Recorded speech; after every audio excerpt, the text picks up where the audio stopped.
मला असं वाटतं की निश्चितपणे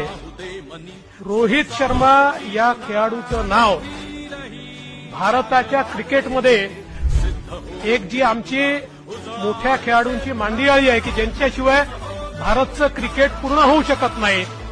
तशाच प्रकारचं नाव हे आता रोहित शर्मा यांचं आहे, हे देखील या ठिकाणी आपण मान्य केलं पाहिजे.